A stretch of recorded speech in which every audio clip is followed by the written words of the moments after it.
जब हम कंज्यूमर्स के हकूक़ की बात करते हैं तो उसमें एक सबसे बड़ा जो हक है उनका वो है बी इन्फॉर्म्ड। और ख़ास तौर पे वहाँ पे तो ये हक इंश्योर होना चाहिए जहाँ पे वो पेमेंट करते हैं, पैसे देते हैं। हम बात करते हैं अखबारों के हवाले से कि वो जब खबर आपको देते हैं तो उनका कमर्शियल इंटरेस्ट जो ऑब्वियस थोड़ा सा नज़र आ रहा है, आल्दो इसको डिटरमिन करना थोड़ा मुश्किल है, लेकिन नज़र आ रहा है कि उनका कमर्शियल इंटरेस्ट अखबारों का भी किस तरीके से कंज्यूमर्स तक हाफ ट्रूथ्स पहुंचाता है और उनको फुल इंफॉर्मेशन नहीं पहुंचाता। जो केस इन पॉइंट है वो है स्टेट बैंक ऑफ पाकिस्तान ने नो बैंक, जिसके अंदर इस्लामिक बैंक भी है और एक फॉरेन एक्सचेंज कंपनी है, उसके ऊपर डिफरेंट उनके रेगुलेटरी जो रजीम है उसमें डिफरेंट क्लासेस की वायलेशन करने की वजह से कोई 775 मिलियन यानी 77-78 करोड़ पाकिस्तानी रुपीस का कलेक्टिवली फाइन किया है। अच्छा, अब आप इसकी रिपोर्ट देखें तो न्यूज़ जिस तरीके से आपको बता रहा है उसने ये टोटल नंबर तो दिए हैं, लेकिन काफ़ी सारे बैंकों के नाम जो हैं बीच में से हज़फ कर दिए हैं। फिर हम दूसरे अखबार की भी तरफ देख लेते हैं। बिजनेस रिकॉर्डर ने तो बैंकों का नाम ही नहीं लिया।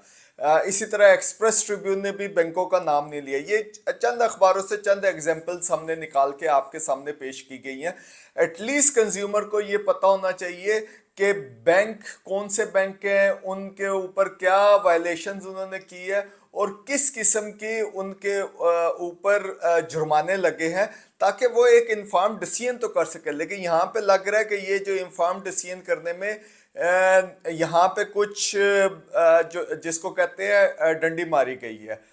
हम ये आपके सामने लिस्ट लेके आ रहे हैं। न्यूज़ ने बैंक अल फलाह का नाम हज़फ कर दिया था। जो टॉप ऑफ द लिस्ट जो बैंक जा रहा है जिसको फाइन हुआ है वो बैंक अल फलाह है। इसको तकरीबन 18-19 करोड़ रुपए का हुआ है, 187 मिलियन रुपीस का हुआ है। हबीब बैंक एक और बड़ा बैंक जो हज़फ किया गया है नाम, उसको 14 करोड़ के करीब हुआ है, यानी 143 मिलियन रुपीस का हुआ है। बैंक अल हबीब, अच्छा इसको रखा गया ऊपर, लगता है ये बेचारा सा बैंक है, इसका मीडिया के साथ कोई रिलेशनशिप कुछ इतना अच्छा नहीं है, लेकिन बैंक अल हबीब का कोई 11-12 करोड़ 117 मिलियन रुपीस है। मिजान बैंक 106 यानी कोई 10-11 करोड़ का है। हबीब मेट्रोपॉलिटन बैंक कोई 70 मिलियन के आसपास है, कोई यानी आप 7 करोड़ कह लें। मैं ये साथ साथ इसलिए बता रहा हूँ राउंड फिगर, ताकि कंज्यूमर्स के पास रजिस्टर्ड होता रहे। एमसीबी बैंक लिमिटेड, इसका कोई 5-1 करोड़ का है, 52 मिलियन रुपीस है। एमसीबी इस्लामिक बैंक लिमिटेड, इसको जो है 38 मिलियन का हुआ है, यानी कोई 3-4 करोड़ रुपए का हुआ है।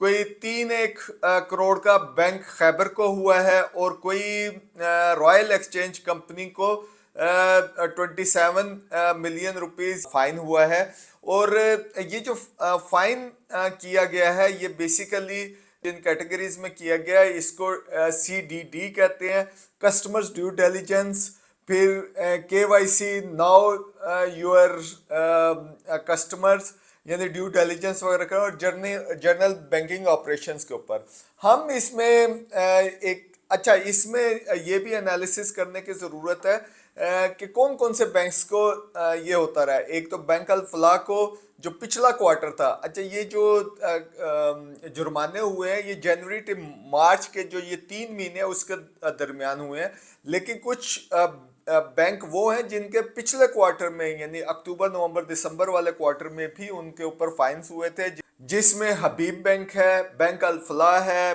मिजान बैंक है और एमसीबी बैंक है। ये आप इस लिस्ट के अंदर देख रहे हैं।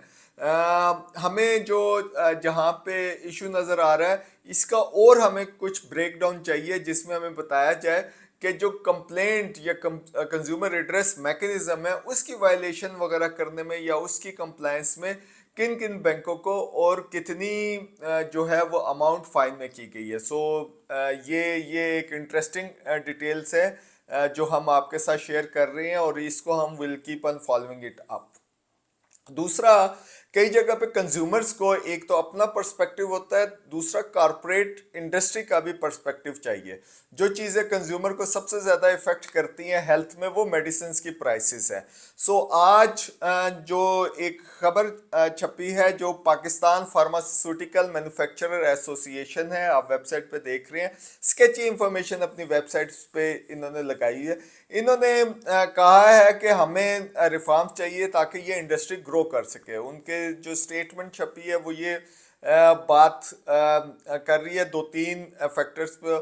एक तो उन्होंने वेलकम किया है कि नॉन एसेंशियल ड्रग्स, एक एसेंशियल मेडिसिन की लिस्ट होती है, WHO रिकमेंडेड होती है, जिसके अंदर वो एसेंशियल मेडिसिन की लिस्ट तैयार की जाती है, हर मुल्क तैयार करता है, जो सेहत की ज़रूरियात पूरी करने के लिए बहुत ज़रूरी होती हैं, और उसकी जो प्राइस है वो भी कंट्रोल की जाती है, उसके प्राइस बढ़ने नहीं दिया जाता। दूसरी लिस्ट, दूसरी जो होती है मी टू होती हैं, या नॉन एसेंशियल मेडिसिन आप कह लें। सो हुकूमत पाकिस्तान ने उसकी प्राइसेस डीरेगुलेट कर दी थी ताकि वो मार्केट की जो फोर्सेस है वही अपने आप हिसाब से वो डिटरमिन करें। तो एक तो उन्होंने ये वेलकम किया। दूसरा उन्होंने कहा है कि जी देखें, जो इनपुट की कॉस्ट है वो बहुत ज़्यादा आ रही है, हालांकि डॉलर वगैरह भी स्टेबल है, लेकिन कुछ रेगुलेटरी इन्वायरमेंट जो है वो बहुत स्ट्रिंजेंट होते जा रहे हैं हुकूमत पाकिस्तान के, जिसकी वजह से ये जो इंडस्ट्री है इसके जो वो इसका गला घोटा जा रहा है। सो ये वो बात करें, वो ये बात करते हैं कि मल्टी नेशनल्स भी हैं जो मुल्क में वो सिर्फ चार ही रह गई हैं। सो गवर्नमेंट को चाहिए कि इसमें और ज़्यादा इंसेंटिव दे ताकि ज़्यादा से ज़्यादा लोग बाहर से, या जो हमारी इंडस्ट्री है वो भी इसके अंदर जो है ज़्यादा ग्रो करें। किस किस्म के इंसेंटिव चाहिए और क्या है, will keep on telling you on that one. So ये थोड़ा सा टेसिटली मैन्युफैक्चरर एसोसिएशन की तरफ से आया, क्योंकि रिसेंटली हमने देखा है कि हुकूमत पाकिस्तान ने जो इन्फोर्समेंट है उसको थोड़ा इन्हेंस किया है अंडर जो है इंटरनेशनल जो फ्रेमवर्क है उसके अंदर। सो ये कुछ पॉजिटिव डेवलपमेंट्स हो रही है, और इम्प्लिसिटली ये उनके रिस्पॉन्सेस आ रहे हैं। सो कंज्यूमर्स को इन तमाम चीज़ों के ऊपर नज़र रखनी ज़रूरी है।